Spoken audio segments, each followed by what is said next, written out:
ये कहानी है दो दोस्तों की जो एक छोटे से गांव में रहते थे। एक बार वो किसी काम से शहर गए और वापिस अपने गांव लौट रहे थे।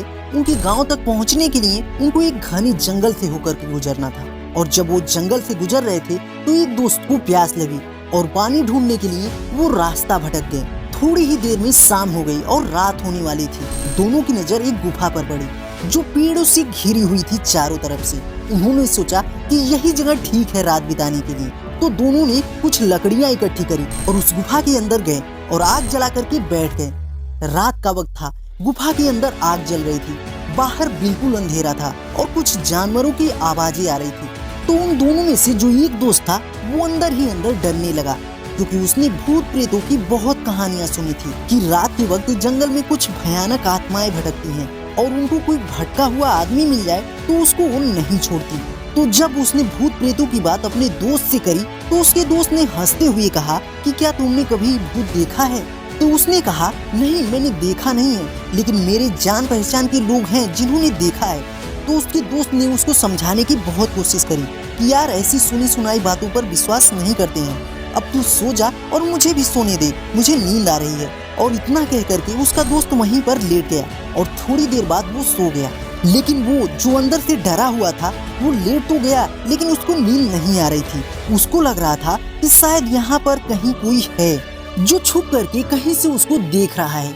उस आग की वजह से परछाइयां बन रही थी उन पत्थरों पर, तो उन परछाइयों को देखकर वो और डर रहा था।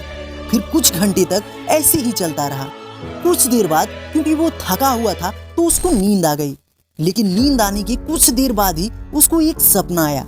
सपने में एक बहुत ही भयानक परछाई उसकी ओर बढ़ती हुई नजर आई। अब जैसे जैसे वो अंदर से डरता चला जा रहा था वो परछाई उसके और पास आती चली जा रही थी और बड़ी होती जा रही थी। और उस परछाई में एक हाथ उसको नजर आया, उसके बड़े बड़े नाखून थे और वो हाथ उसकी तरफ बढ़ता चला गया और उसके गले तक पहुंचने ही वाला था कि तभी वो डर करके एकदम से उठा। फिर उसने अपनी दोस्त की तरफ देखा जो सो रहा था, उसको पकड़ करके जोर से उठाया। फिर उसने अपने दोस्त को बताया कि उसके साथ क्या हुआ, तो उसका दोस्त फिर हंसने लगा। फिर उसके दोस्त ने उसको कहा कि अब अगर दोबारा से तुझको वो परछाई दिखे तो तू बस वही कहियो जो मैं तुझे कह रहा हूँ कहने के लिए। फिर देखते हैं कि परछाई तेरा क्या करती है। तुझे बस अपने अंदर ही अंदर बोलना है कि मैं तुझसे नहीं डरता, सामने आ। तो उसके दोस्त ने वैसा ही किया। थोड़ी ही देर बाद दोबारा से उसको सपने में वही परछाई नजर आई और वो परछाई धीरे धीरे उसकी तरफ बढ़ने लगी। लेकिन इस बार वो उस परछाई से डरा नहीं, बल्कि उसने अपनी पूरी हिम्मत जुटा करके वही कहा, मैं तुमसे नहीं डरता, सामने आ, मैं तुमसे नहीं डरता, सामने आ। जैसे जैसे वो ये बोलने लगा परछाई छोटी होने लगी और उससे दूर होने लगी। वो बोलता रहा और वो परछाई छोटी होती रही और धीरे धीरे वो परछाई दिखनी बंद हो गई। बिल्कुल ऐसा ही हमारी जिंदगी में भी होता है। हमारे अंदर जितना भी डर है उससे हम जितना डरते हैं हम उतना ही छोटे होते चले जाते हैं और वो डर उतने ही बड़े होते चले जाते हैं। लेकिन हम अपने अंदर के डरों से नहीं डरते और उसका सामना करते हैं तो दुनिया का ऐसा कोई भी डर नहीं है जो हमें डरा पाए।